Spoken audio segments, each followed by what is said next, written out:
Hey there, it's Nick Hughes, and today I'm going to take you through how teams progress when they have people in them who are brilliant but. Okay, the theory of business is not that complicated.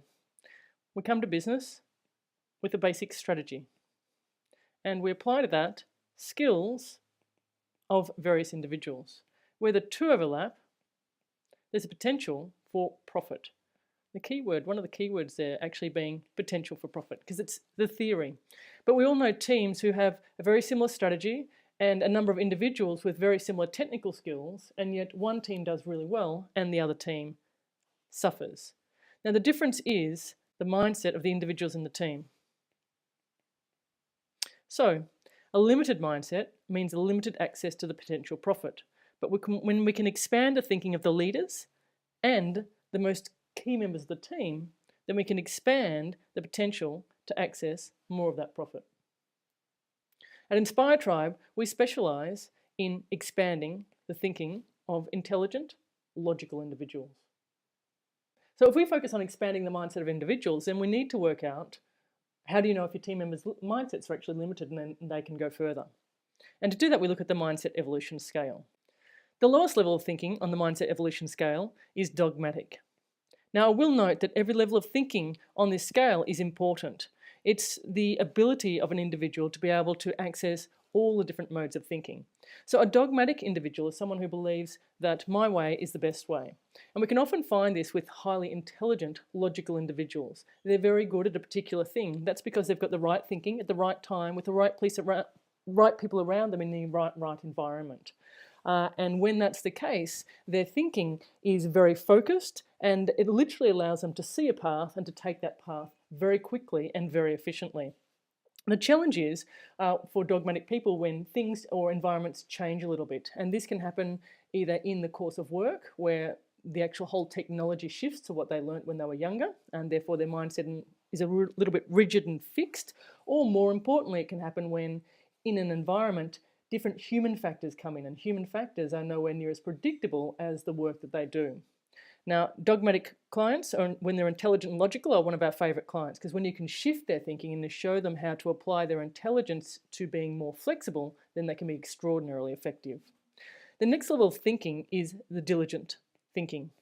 Now, it's the level up because it's a slightly more flexible way of thinking. A diligent person wants to do the right thing, and you'll have a number of these people on the team, and they believe that if they do good work, then you'll pay them fairly. So it's a very much right-wrong based mentality, which is not bad in itself. It leads to loyalty and good, consistent team members, and as long as you tell them what to do, they'll do it in a consistent manner.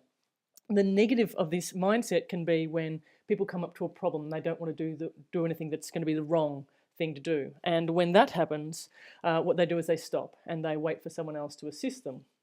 A diligent thinker, if they want to get ahead, will become a determined thinker. Now, the part of determined thinking that's consistent is they believe there's a right and wrong and they want to do things in the right way. So they'll do steps 1, 2 and 3 better than the average bear because they're a bit more determined, and they also work harder and longer so they can do steps 4 and 5 as well. So determined thinkers are great to have on our team in terms of their thinking's a little bit more flexible. When they come up to a problem, they really want to get that problem solved so they can continue to move on. They are worried about making a mistake, and that will hinder them slightly, but they know even worse than making a mistake is doing nothing. So they'll go and ask as many people as they can, trying to work out what the right thing to do is. So a determined person will eventually find themselves feeling tired because no matter how many things they get done, there's still more to go. And a determined thinker will come up into the diagnostic realm of thinking. Now, a diagnostic individual is someone who's starting to question, why aren't I further ahead? I'm working very hard and I don't understand why other people seem to be stepping ahead of me now, particularly around the ages of 35 to 40, this type of thinking will kick in. Those young, intelligent people who may be relatively dogmatic in their thinking and very right-wrong based have sort of shot up the corporate ladder to a certain point.